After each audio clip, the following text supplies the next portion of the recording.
Hello, welcome back to the Scale Modelling Cafe, and as you can see I'm back in Saudi, back at the bench, which is bittersweet really because 5 weeks at home was absolutely fantastic, but I need to go and pay for that home now, so I'm back.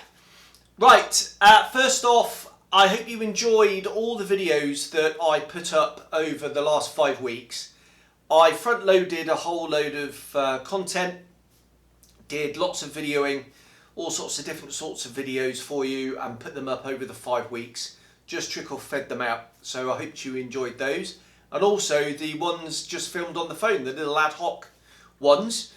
Thank you very much for all your kind words, all your best wishes for the journey and all that kind of stuff. It was quite a quick flight actually, only 5.5 hours, so must have had a bit of a monster tailwind, which was quite nice. Right, I have brought back with me lots of stuff, which I'll show you in a moment. But what I wanted to talk about first was the ongoing project, which is the Zucchimura F4 Phantom. Now, a friend of the channel, Nige, has done some masks for me on the tail. Unfortunately, they didn't arrive in time. So, what am I going to do with that? I'm still haven't exactly decided, but what I will do is, I think, I'll get as much of the painting done as I can.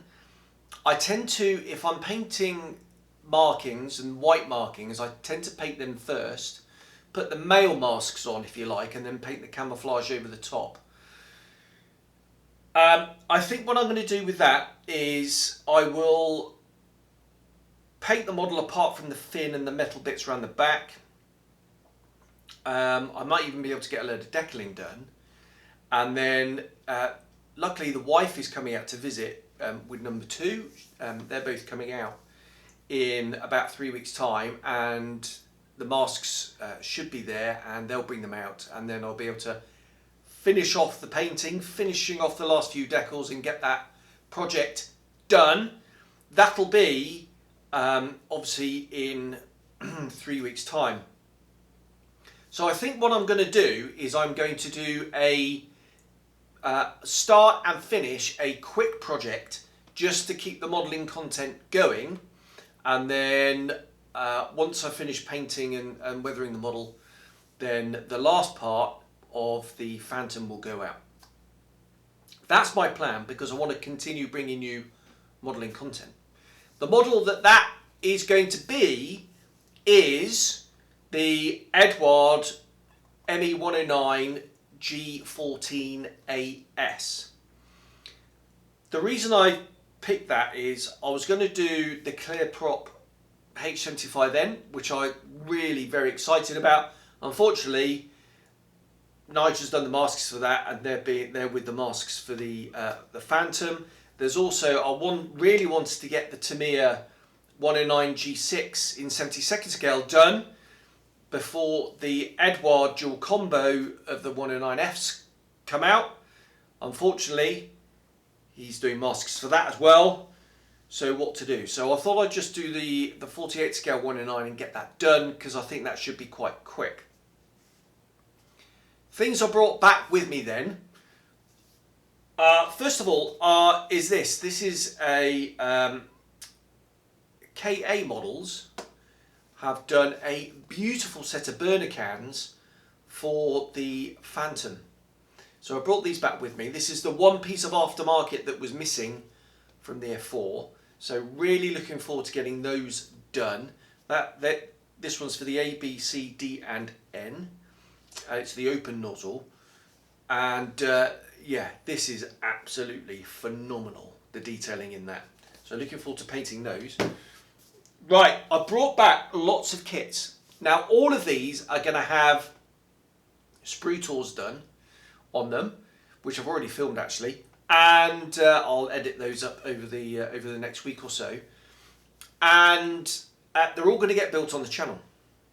I don't know what order yet, but in any case, the ones I brought back with me, first of all is this one, and actually I nearly decided to build this one as the kind of interim project, but it's actually going to be quite an involved project because I've got lots of detail stuff for this and it needs a full rivet job.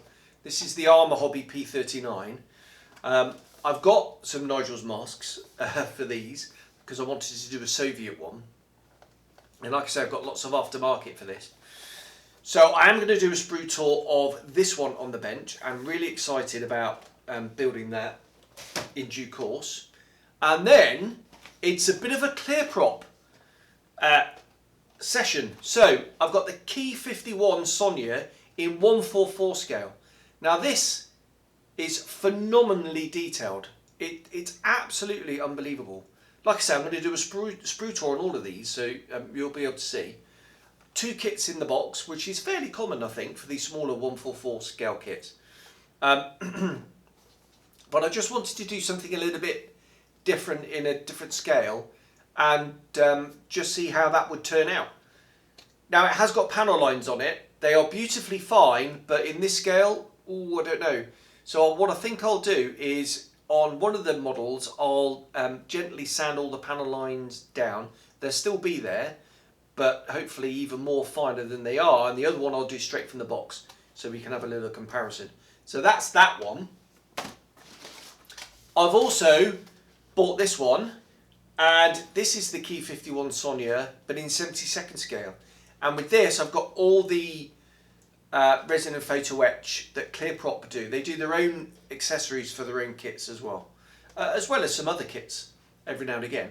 But this one is, I think it's the resin, engine cowling and exhaust and all that kind of stuff, and extra photo etch and plastic bits. So this is a beautiful kit. I've already had a bit of a nose, and it's fully riveted airframe, which I think is just stunning. And if the i16 is anything to go by, this is going to be a stunning model. Now, Nige hasn't done any masks for me for this because I thought I'd had a go at doing the Hinamarus myself, because it's just a circle and there's just a few tail markings. So I've gone down my own path for that. So really looking forward to building that one as well. Right, sticking with ClearProp again, and they've arrived. So these are the MiG-23s. Now, I've got all 3. The reason why this one isn't in a box, because I, just for bringing them out, I needed to save a bit of space, so I put 2 kits in one box.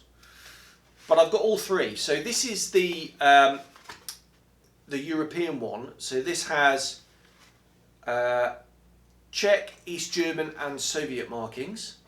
And this is the an expert boxing. This one is also the expert boxing. This has got the 2 kits in it because it's really quite heavy. So this is the Middle Eastern one. So this has Libyan, Syrian, the Israeli captured Syrian one, which is on the box, which I believe ended up in America, and they did a program over there flying against their own aeroplanes, F-100s, F-4s, all the way up, F-14s, etc. And yeah, I think this has got a Soviet one in there as well, so I've got that one. I've also got the third one. This is the advanced set. So I think in this one you don't get the weapons with this one, but the weapons are available separately. And this is the, it's got North Korean and about 3 or 4 Soviet examples in there. I've also, let's do that, shall we? I've also got their accessories for one kit. So that's the resin seat, the wheels, the drooped burner nozzle thing at the back, which is just amazing. They've really done their research on this. It looks brilliant and lovely in the accuracy department. Now my plan for these, I've got all 3 out here, but I'm not going to build all 3 at the same time. I'm going to do 2 of them, and then I'm going to save one for later. I want to do a one using all the detail bits and pieces, and I want to do another one straight from the box. And I want to do a Middle Eastern one, and I want to do a derelict one as well. which is going to be quite interesting. So I'm going to build those 2, and then the third one I'm going to save, and I'll collect all the Eduard bits when they get released, and that'll sit in the stash. And then when I get the surge of inspiration to do a full bells and whistles one, I'll do that. That is my plan for these. I could have launched into one of these, but as I said, the wife and daughter are coming out in just a couple of weeks, so I needed a quick project, and what I don't want to do is start this one, not get that finished before the family arrive, and then as soon as the family arrive, it'll be on to the F4 to get that finished, and then I don't want this one hanging around. So that's why I've gone for the 109, because that should be a really quick project. That's the plan. So bit of a clear prop fest coming, but that's no bad thing because they are exceptional. And in fact, I'm probably going to do a separate, well, I am going to do a separate clear prop video talking about their kits, their products, their sort of philosophy, I suppose, if you like. And I think they go a little bit under the radar, clear prop, which is a shame because their stuff is stunning. Yeah, I think this is going to be really very popular, even though, you know, it's quite expensive. It's not a cheap kit. It's Centisecond, and I know that might put some people off, but it really shouldn't because it looks stunning. So stand by for some Sprue Tour videos on all these kits that I brought out with me. In fact, I've already filmed them all. I just need to edit them all together. And I want to get this one done out there soon because it is brand new. Now, a little bit of a disclosure that they, ClearProp, got in contact, wanted to send me some review samples, which they very kindly did, but unfortunately they never arrived. So all the ones you see here, bar one of these MiG-23s, I've bought myself, and I bought all the accessories myself. But they did throw, after I'd already ordered it, they were very sweet actually. They said, "Oh no, you've bought them, we were going to send you them." And I said, "Oh yeah, I know," but I was just so excited that I didn't want to wait. So, and also it helps them out. Obviously they're from Ukraine. They're a small company, so you know, I was very pleased, should we say, to buy them. But yeah, very much appreciated that they did throw the third one in the box for me. And they do have an Su-25 Frogfoot due out at some point. Box art's already out, it's on the website. And I will be getting that one in for review as well. So that's a bit of a sort of a clear prop dit. Other news is Eduard's MiG-17. They had some test sprue shots down at the Moson show. I must go to Moson one day. It looks just an incredible show, and just the quality of modelling on display was just phenomenal. But anyway, so yeah, their MiG-17 48 scale, which there is a load of resin and photo etch that they're doing as well for that.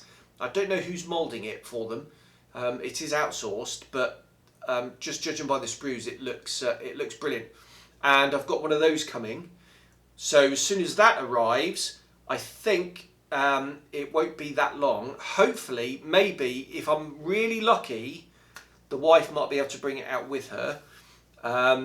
Otherwise, we'll just have to wait until I go back home at the end of June. And then I'll bring that back out with me. And that's going to get reviewed on the channel as well, and that will be built on the channel. God blimey, it's just so much modelling to do and work is in the way. Right, talking of which, I need to crack on with that 109 and get that started. So, as I said, it's just a bit of an update, this video, on what's gone on and what's going to be coming on the channel, update on the projects, etc. So I hope you enjoyed that one, and yeah, I'll do my normal weekly roundup, probably at the end of next week, I think. So there we are. So thank you very much for tuning in, and I'll see you on the next one. Bye bye.